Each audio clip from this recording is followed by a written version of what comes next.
저의 모친은 구남매 중에서 첫 번째 딸 장녀입니다. 그리고 그 장녀가 낳은 장남이 바로 저입니다. 그러니까 저는 우리 외갓집에 가면 우리 외할아버지 외할머니의 첫 손자이고 8명이나 되는 우리 이모 또 외삼촌의 첫 조카입니다.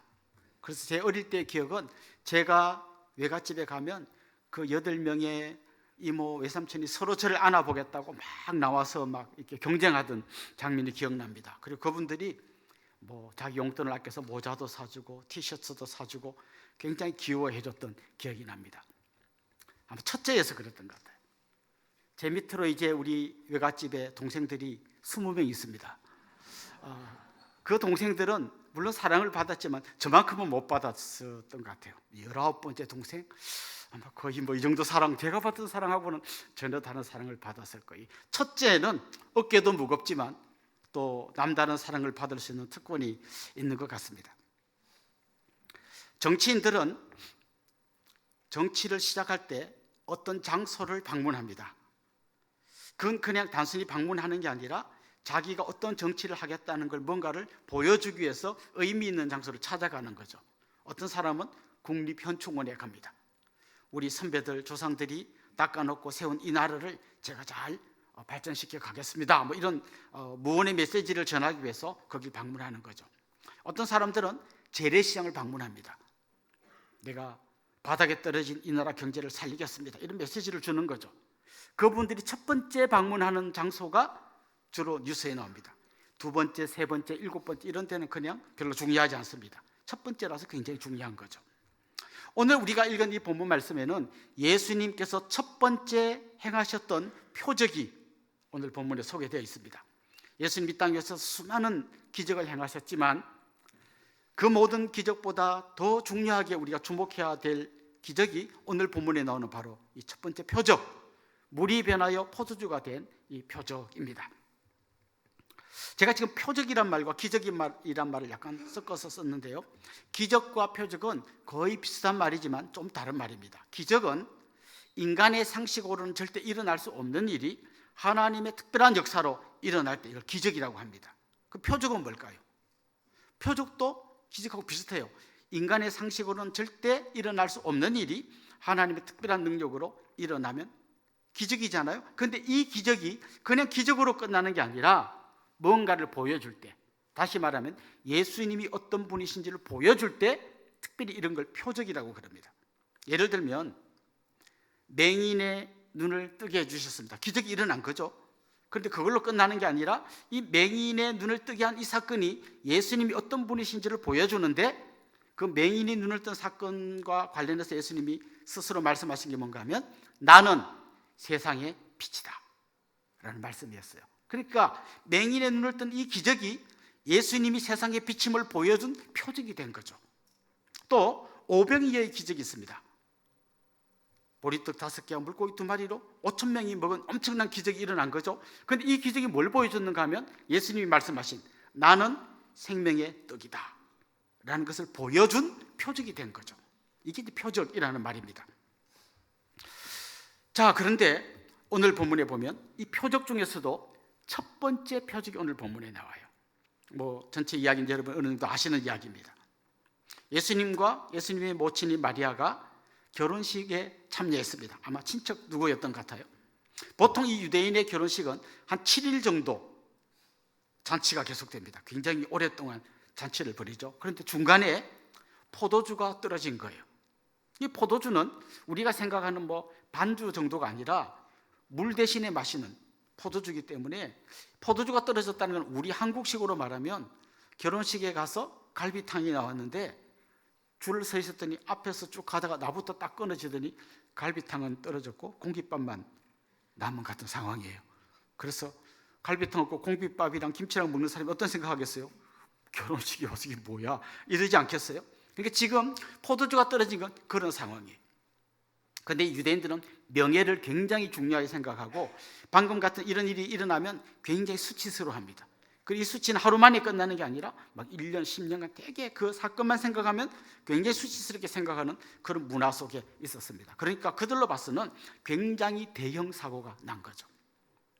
그때 예수님의 어머니가 지금 저들이 포도주가 떨어졌다 이렇게 말씀하십니다. 그때 예수님이 이렇게 말씀하시죠. 여자여, 나와 무슨 상관이 있나이까? 내 때가 아직 이르지 못하였나이다.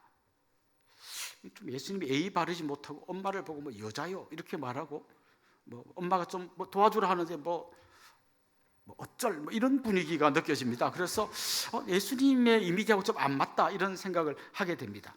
사실 여자여라는 호칭은 그렇게 막 함부로 여자라고 하는 게 아니라 이 당시의 문화로 지금 굉장히 높여 부르는 말이에요. 그래서 이 호칭은 큰 문제가 없어요. 단지 좀 이상한 거는 나하고 무슨 상관이 있습니까? 라고 하는 거예요. 이렇게 말했으면 그 뒤에 이야기는 아무 일을 안 하셔야 정상이잖아요. 그런데 무슨 상관이 있습니까? 해놓고는 물이 포도주가 되는 이 놀라운 기적을 일으키십니다. 그래서 예수님은 지금 어떤 한 가정에 일어난 작은 문제를 해결해 주는 게 내 일이 아니라고 말씀하시는 거예요.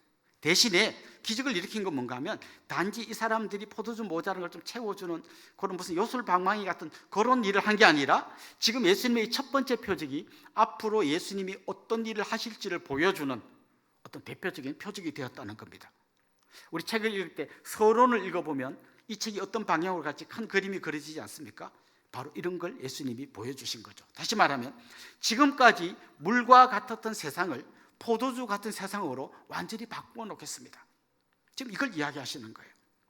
오늘 이 이야기와 이어져 나오는 요한복음 2장의 그 다음 이야기가 뭔가 하면 예수님께서 성전에 가셔서 성전을 청결케 하시고 그리고 이렇게 말씀하시죠. 이 성전을 헐라 내가 3일 만에 다시 짓겠다. 사람들이 말도 안 되는 소리다. 46년간 지어도 다 못 지은 성전을 어떻게 3일 만에 짓냐 이렇게 이야기하는 게 나옵니다. 그런데 요한이 그걸 설명해 주죠. 이건 바로 예수님 자신이 성전임을 이야기한 거라는 거죠. 다시 말하면 지금까지는 이스라엘 백성들이 성전에 와서 양을 잡아 제사를 지내고 그걸로 하나님 앞에 나아가려고 몸부림쳤던 그게 지금까지 이야기라면 이제부터는 그런 게 아니라 예수님 자신이 성전이 되어주시고 예수님이 자신의 몸을 십자가에서 제물로 드려주셔서 완전한 제사를 이루시고 이제는 그 예수를 믿는 그 사람들에게는 지금까지의 삶과는 전혀 다른 놀라운 천국의 삶을 경험하게 하는 이게 바로 예수님이 하실 일이라는 거예요. 지금까지는 이 물과 같은 세상, 양을 잡고 소를 잡고 막 제사 지내고 그런 거였다면 이제는 예수 그리스도의 은혜로 우리가 완전히 새롭게 변화되는 놀라운 세상을 지금부터 시작하겠습니다 라고 하는 어떤 신호였다는 것이죠. 이어서 나오는 이야기가 요한복음 3장에 보면 니고데모 이야기예요. 니고데모는 바리새인으로서 열심히 율법을 지키던 사람입니다. 그런데 이 니고데모에게 예수님이 하신 말씀이 뭡니까? 니고데모, 당신은 다시 태어나야 합니다. 지금까지 당신이 율법을 열심히 지켜서 하나님을 감동시키려고 했다면 이제 그런 세상 아니고 다시 태어나야 합니다. 예수님을 믿음으로 전혀 새로운 존재로 다시 태어나야 합니다. 이걸 지금 이야기하는 거예요. 그리고 이 놀라운 변화를 위해서 내가 나를 기꺼이 십자가에 매달 그때가 올 겁니다 라는 것을 주님이 지금 이야기하고 있는 겁니다. 그러면서 이제 예수님이 물이 변화의 포도주 되는 역사를 이루시죠. 그 손 씻는 물이 있는데 그 물에다 그 항아리에 물을 가득 채운 다음에 떠가지고 저 연회장에 갖다 줘라. 하인들이 뜯어줬더니 그게 포도주가 되었다. 이렇게 지금 이야기하는 거죠. 지금 예수님의 이 역사에 가장 중요한 한 단어를 찾아낸다면 변화이죠. 변화. 근데 그냥 물이 약간 양이 많아졌다든지 찬물이 좀 따뜻한 물이 이 정도의 변화가 아니라 물이 완전히 전혀 다른 포도주로 바뀌어지게 됐다는 거죠. 그래서 예수님을 제대로 만난 사람의 삶에는 이런 변화의 역사가 나타나기 시작합니다. 쓸모없는 인생, 남에게 고통을 주는 사람, 이기주의, 자기만 아는 사람이 예수님을 인격적으로 만나기 시작하면 그 사람의 삶 깊은 곳에서부터 변화가 시작된다는 거죠. 세리 삭개오 이야기 여러분 아시죠? 자기 나라 백성들의 정말 그 피를 짜내서 자기 배를 불리던 이 삭개오가 예수님 제대로 만난다면 뭐라 그럽니까? 내 재산의 절반을 잘라서 가난한 사람에게 나눠주겠습니다. 내가 부당하게 거둔 세금이 있다면 4배나 갚겠습니다. 전혀 다른 사람으로 바뀌어지는 거죠. 그래서 예수님 뒤에 있던 정말 창녀들, 세리들, 온갖 과거가 부끄러운 사람들이 예수님 만난 다음에 전혀 다른 사람으로 바뀌어진 거죠. 과거의 삶이 물과 같은 삶이었다면 예수님 만난 이후의 삶은 포도주와 같은 삶으로 완전히 딴 사람이 되었다는 거죠. 저는 여기 앉아있는 여러분의 과거를 잘 알지 못합니다. 그리고 별로 궁금하지도 않습니다. 어쩌면 여러분에게는 부끄러운 과거가 있을 수 있습니다. 여러 가지 실패를 경험한 사람, 가정에서 학대를 당한 사람, 알코올 중독 아버지 어머니 밑에서 여러 가지 매를 맞고 자란 사람, 아니면 여러분 자신이 막 술 먹고 방탕한 삶을 살던 사람, 막 그냥 온 데 다니면서 부끄러운 삶을 살던 사람이었을 수도 있습니다. 그런데 중요한 것은 예수님을 인격적으로 만나는 순간 여러분은 과거의 그 사람이 약간 고쳐지는 삶이 아니라 완전히 딴 사람이 된다는 거예요. 고린도서 5장 17절 말씀에 보면 이런 말씀이 나옵니다. 그런즉 누구든지 그리스도 안에 있으면 새로운 피조물이라. 이전 것은 지나갔으니 보라. 뭐가 됐다? 새 것이 되었다. 전혀 다른 존재가 되었다는 것이죠. 내가 예수님을 믿고 예수님을 내 마음속에 모시면 내 안에 계신 예수님과 내가 점점 닮아가게 되어 있는 거예요. 예수님이 좋아하는 걸 나도 좋아하게 되고, 예수님이 싫어하는 걸 나도 싫어하게 되고, 예수님이 관심 갖는 그곳에 내 관심이 가게 되고, 예수님이 멈추는 그곳에서 나도 멈추게 되는 거죠. 고린도후서 5장 14절에 보면 그걸 이렇게 설명합니다. 그리스도의 사랑이 우리를 강권하시는 도다. 그리스도의 사랑, 내가 경험한 그 사랑이 내 속에서 우리를 강권하시는 거예요. 내가 경험한 그 사랑을 또 다른 누구에겐가 흘려보내게 만들어 주신다는 것이죠. 자, 이게 바로 그리스도께서 표적을 행하신 이유입니다. 첫 번째 표적, 물이 포도주로 되는 표적, 바로 주님 이런 목적을 갖고 행하셨던 거죠. 근데 여기서 우리 한 가지 질문을 던져보게 됩니다. 왜 하필이면 결혼식장에서 그런 표적을 행하셨을까요? 우리 정치인들이 왜 하필이면 현충원을 찾을까요? 왜 하필이면 재래시장을 찾을까요? 처럼 왜 예수님 하필이면 첫 번째 표적을 결혼식장에서 일으키신 걸까요? 주님이 가져다 줄 전혀 새로운 세상, 그 세상이 시작되어야 할 첫 번째 공간이 바로 가정이라는 거예요. 가정에서부터 물이 변하여 포도주가 되는 기적이 일어나야 된다는 겁니다. 하나님이 첫 번째 세우신 기관이 가정이에요. 교회가 생기기 전에, 국가가 생기기 전에 가정이 먼저 생겼어요. 근데 안타깝게도 사탄이 가장 먼저 공격한 것도 가정입니다. 아담이 하와를 보고 인류 최초의 시를 썼습니다. 이는 내 뼈 중에 뼈요 살 중에 살이라. 그런데 범죄한 다음에요, 하나님이 하와 보고 아담 보고 너 왜 먹었냐 그럴 때 아담이 뭐라 그랬습니까? 이 여자가 먹으라 해서 먹었습니다. 여러분, 이 자가 들어가면 얼마나 분위기가 험악했는지 아시죠? 같이 대화하다 이 사람이 이러면 이제 분위기가 아주 험악해, 이가 들어가면 굉장히 험악해지는 거예요. 그런데 이 여자가 먹으라고 해서 먹었습니다. 뼈 중에 뼈요 살 중에 살이라고 하는 그 감동을 온데간데 없고 이 여자가 된 겁니다. 이어서 또 어떤 일이 일어납니까? 그 집 큰아들 가인이 동생 아벨을 돌로 쳐 죽이는 끔찍한 그 살인이 가정에서부터 일어나게 됩니다. 이게 타락한 가정의 모습이에요. 그런데 예수님께서 오셔서 이제 이 표적을 보여주시면서 이제 이런 가정이 서로 미워하고 죽이고 싫어하고 도망가고 싶고 저주스러운 이런 가정이 변하여 작은 천국이 되어야 한다는 것을 예수님이 지금 알려주시고 있는 것이죠. 어떤 가정이 있잖아요. 어떤 큰 상처 가운데서 누가 자랐는데 이걸 해결하지 못하고 결혼하면 이런 악습이 대물림 될 확률이 굉장히 많습니다. 알코올 중독자 아버지 밑에서 맨날 매 맞고 자란 아들이 자기가 그게 지긋지긋했고 그 아버지 죽이고 싶었는데 어느 날 보면 자기가 그러고 있는 거예요. 이런 문제가 예수님 안에서 해결되어서 그 가정이 새로운 가정으로 바뀌어야 된다는 거죠. 저는 여기 있는 여러분의 가정이 지금까지 어떤 가정인지 모르겠어요. 어떤 여러분 중에서 정말 부부 사이가 너무 안 좋고 이혼할까 말까를 고민하는 분도 있을 거예요. 근데 우리 애들만 다 결혼시키면 졸혼한다, 막 요새 유행이더라고요. 뭐 한다. 또 어떤 아이들은 막 이 지옥 같은 집에서 빨리 벗어나고 싶다. 아마 어떤 그런 가정일 수 있습니다. 그러나 예수님께서 물이 포도주가 되게 하신 것처럼 여러분의 가정이 예수 그리스도 안에서 변하여 전혀 새로운 가정, 정말 작은 천국을 이룰 수 있음을 믿으시기 바랍니다. 이걸 믿어야 되는데 대부분의 사람들이 목사님 우리 집은 절대로 안 바뀔 거예요. 이걸 믿어요. 바뀌면 내 손가락에 장을 치십니다. 이걸 믿어요. 아니에요. 그리스도께서 여러분 가정의 주인이 되는 순간 여러분의 가정이 물이 포도주로 바뀌는 것처럼 전혀 새로운 가정으로 바뀌게 될 줄로 믿습니다. 오늘 본문 보십시오.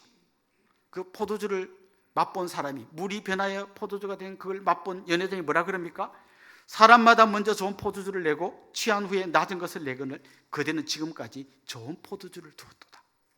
물이 변하여 포도주 된 정도가 아닙니다. 더러운 물이 변하여 최상급 포도주로 바뀌게 된 것이죠. 여러분 가정 어떻습니까? 지지고 뻗고 자녀들을 막 보면 한심하고 답답하고, 우리는 안 싸워요. 안 싸운 대신에 말을 안 해. 남남이에요. 그냥 각방 쓰고 월급 줬잖아 내 할 일 다 했고, 밥 해줬잖아 내 할 일 다 했고, 그렇게 살아가는 가정도 많이 있습니다. 주님의 사랑이 여러분을 강권하십니다. 그렇게 살지 말고 정말 이 가정이 작은 천국이 되도록 해라 라고 강권하시는 거예요. 여러분 안에 아마 이런 고민이 있을 거예요. 저도 그랬으면 좋겠어요. 우리 가정이 그렇게 됐으면 좋겠어요. 근데 안 돼요. 근데 왜 안 되는지도 모르겠어요. 이렇게 이야기합니다. 근데 오늘 본문에서는 작은 키, 열쇠를 보여줍니다. 분명히 물이 변하여 포도주가 되게 하신 분은 주님이세요. 근데 그 과정 속에서 하인들이 한 역할이 있습니다. 먼저 마리아가 이런 말씀을 했죠. 너희에게 무슨 말씀을 하시든지 그대로 하라. 그랬더니 하인들이 그 말을 듣고 예수님이 말씀하시는 걸 그대로 합니다. 그래서 어떤 분들은 너희에게 무슨 말씀을 하시든지 그대로 하라, 이게 아마 초대교회 표였을 거다. 우리는 움직이는 교회입니다. 지금 초대교회는 너희에게 무슨 말씀을 하시든지 그대로 하라, 정말 이 말씀을 자기 교회 표처럼 세워서 생활했을 거다, 이렇게 이야기합니다. 자, 하인들에게 말합니다. 뭐라고 이야기합니까? 손 씻는 이 물 항아리에 물을 가득 채워라. 그리고 그걸 떠서 연회장에게 갖다 주라, 이렇게 이야기합니다. 깨끗한 물도 아니에요. 손 씻는 물이에요. 아마 한 절반쯤 이따 생각해 봅시다. 손 씻어서 아마 더러워진 물인데 가득 채워도 계속 더러운 물이 좀 먹을 수는 없을 거예요. 그런데 이걸 떠서 갖다 주라는 거예요. 아마 그 물을 떠서 갖다 준 이 하인들은 그대로 하라 했으니까 그대로는 하는 건데 여러 가지 생각을 했겠죠. 이걸 어떻게 갖다 주지? 괜히 혼나는 거 아니야? 갖다 줬다가 이거 뭐 어쩌라는 거지? 그런데 하는데 되네 라고 했을 거예요. 이 과정이 있었을 거예요. 여러분이 주님의 말씀에 순종할 때 처음에는 이런 거죠. 될까? 우리 집은 안 될 거야. 굳게 믿는 거죠. 그런데 순종하면서 혹시라도 되는 거 아니야? 조금이라도 하다가 어느 순간 되네. 진짜 우리 가정이 이렇게 천국 같은 가정이 될 수 있네.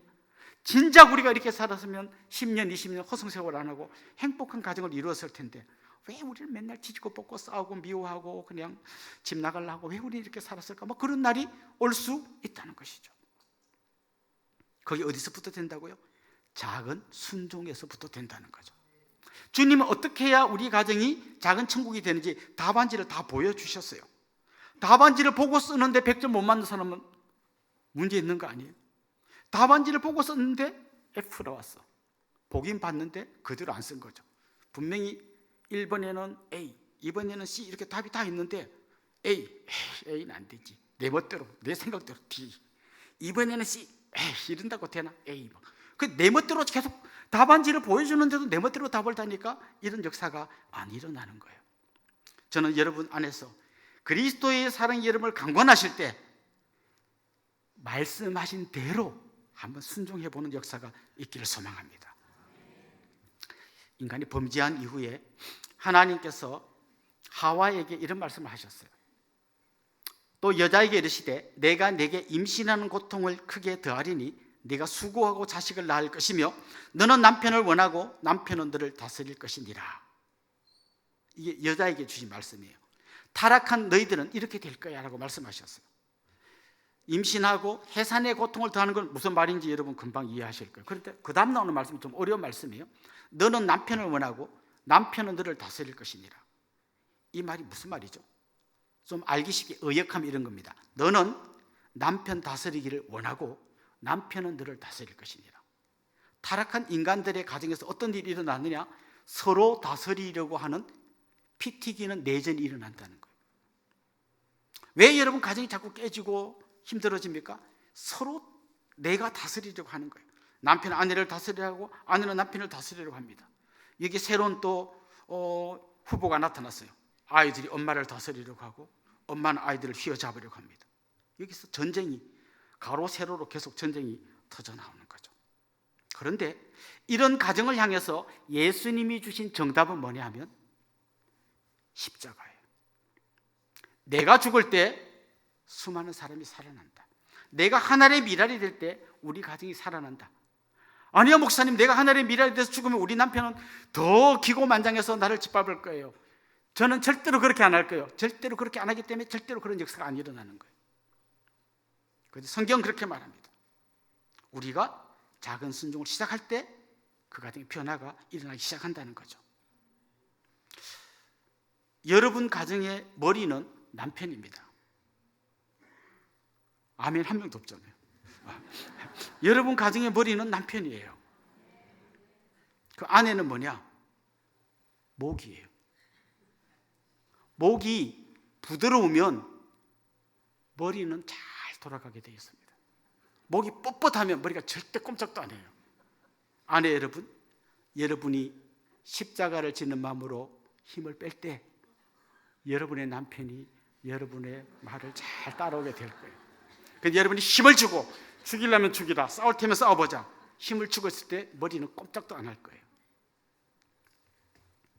목사님 백날 그래도 저는 안 할 거예요. 어쩔 수 없어요. 그러면 여러분 가정이 그냥 물러 있는 거예요. 그런데 정말 내가 한번 될까? 그 하인들의 생각 좀 될까? 신앙이라도 해볼까? 되나? 될 것 같기도 하고 안 될 것 같기도 하고 그러다 되네. 이런 역사가 일어나면 좋겠습니다. 세상의 방식은 더 강해져야 합니다. 더 강해져서 상대를 제압해야 됩니다. 이게 세상의 방식이에요. 우리나라가 지금 왜 이렇게 어려움에 빠졌습니까? 양 진영이 더 강해져서 저놈을 죽여버리고 밟아버려야겠다니까 나라가 두 쪽 나는 거예요. 저는 여러분이 그 양 진영 어디인가 속해가지고 더 밟아라, 더 죽이라는 그런 분이 안 되기를 원해요. 하나님의 방식은 그런 방식이 아니에요. 내가 십자가를 지고 내가 낮아지고 내가 겸손히 섬길 때 거기서 역사가 일어나는 겁니다. 특별히 저는 여러분의 그런 마음이 생겼다면 그게 말로 표현되면 좋겠어요. 오늘 여러분 가정에 필요한 4가지 중요한 언어를 소개할 텐데 한번 따라해 봅시다. 미고사축.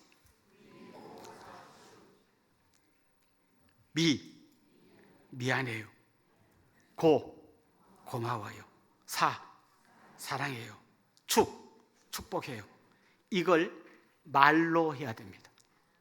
아주 유명한 금언이 있어요. 울리지 않는 종은 종이 아니다. 표현되지 않는 사랑은 사랑이 아니다. 그런데 다른 데는 잘하는데 부부 사이가 잘 안 돼요. 이걸 해야 돼요.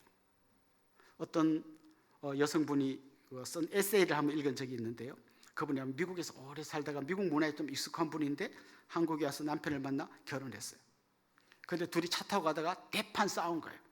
너무 흥분해가지고 부인이 차에서 차 세워 하고 내리고 갔어요. 겨우겨우 어떻게 해가지고 다시 만났는데 남편이 이렇게 말하대요. 밥 먹으러 가자. 부인들은요 이럴 때 통역기가 필요합니다. 밥 먹으러 가자 할 때 미안하다 그 소리구나 이렇게 통역을 해서 들어야 돼요.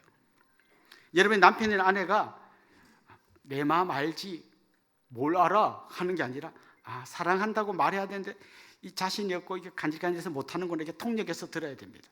근데 반대로 왜 이렇게 어렵게 말을 해요? 미안하다, 고맙다, 사랑한다, 축복한다 이거를 자꾸 말씀해 주셔야 합니다. 이게 성경의 원리예요.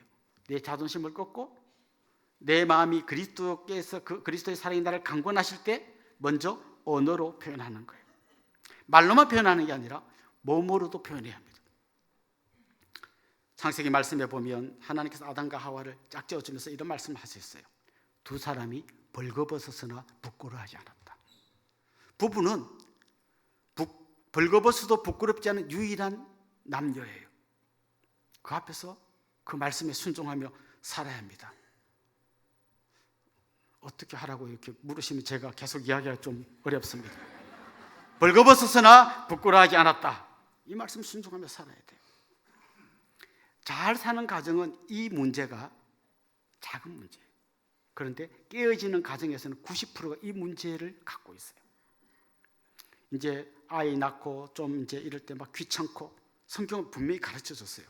남편들의 몸은 남편의 게 아니고 아내의 거고, 아내의 몸은 아내의 게 아니고 남편 거라고 했어요.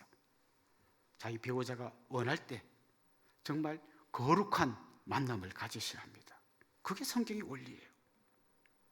자녀들 키우시는 분들을, 특별히 아이들이 사춘기에 들어가면 굉장히 말도 안 듣고 뺀질거리고 엄마한테 대들고 막 그럴 거예요. 그때 여러분 벽에다가 이 글을 써붙이세요. 메뚜기도 한철이다. 이렇게 써붙이세요. 그 아이가 한 2년에서 3년 지나면 제정신이 돌아옵니다. 그걸 이겨먹으려고 갱년기 엄마하고 사춘기 아이가 싸우면 그 집에 전쟁이 납니다. 엄마 다치고 애 다칩니다. 메뚜기도 한철이다. 그리고 펜스를 좀 넓게 치세요. 이렇게 쳐놓고 막 일어났어? 밥 먹었어? 씻었어? 가라 넣었다. 계속 애를 쪼아가지고 닥달하면 걔 죽고 엄마도 죽습니다. 근데 넓게 치세요. 어느 정도 넓게 치냐? 그 집에만 들어오면 됐다. 이 정도 쳐놓으면 걔가 집에만 들어오는 게 아니라 또 누가 쪼아서 하는 애는 안 쪼면 쪼을 때까지 기다리지만 넓게 쳐놓으면 지가 알아서 합니다. 다른 나라 아이들은 어린이집 가도 엄마가 깨우지 않더라고요. 지가 일어나서 양치질하고 씻고 다 하는데 우리는 안 일어나는 걸 깨워야 일어나. 왜냐하면 이게 습관이 돼서 깨우지 않으면 안 일어나요. 엄마가 양치질 하나 안 하면 안 해요. 그래서 모든 게 일어나라, 양치질해라, 씻어라, 빨리 가라, 재촉하고 계속 수동적인 아이를 키웁니다. 이 사춘기는 독립운동을 시작하는 나이예요. 미숙하지만 아이가 엄마의 로봇이 아니라 자기 스스로 판단하고 움직이기 시작하는 아주 중요한 시간이에요. 그거를 인정해 줘야 합니다. 그러면 이 아이가 그 안에서 자랍니다. 대신 그렇게 해놓고 이 아이를 위해서 간절히 기도하십시오. 그럴 때 이 아이들이 변화되는 겁니다. 저렇게 해야 되는데 잘 안 돼요. 그때마다 우리는 다시 십자가 앞으로 나와야 합니다. 그리고 그리스도의 사랑이 내 속에서 나를 강건하게 만들어야 합니다. 예수님께서 첫 번째로 행하신 표적이 결혼식장에서 행하셨던 표적이에요. 더 놀라운 것은 예수님이 재림하실 때 우리는 어린 양의 혼인잔치에 참여하게 될 거예요. 그래서 예수님은 처음 오셔서 결혼식장에 시작해서 결혼식장으로 예수님의 모든 사역이 마무리되는 거예요. 대신에 우리는 그 중간에서 가정의 소중함을 경험하고 가정에서 천국을 미리 경험하면서 살게 하신 거예요. 사랑하는 성도 여러분, 우리는 움직이는 교회입니다라고 말할 때 여러분의 가정이 먼저 교회가 되기를 소망합니다. 여러분의 가정이 물로 포도주를 만드신 주님처럼 과거에 정말 물 같은 가정이었다면 이제 예수님 안에서 포도주와 같은 가정으로 변화되는 놀라운 역사가 있기를 주님의 이름으로 축원합니다.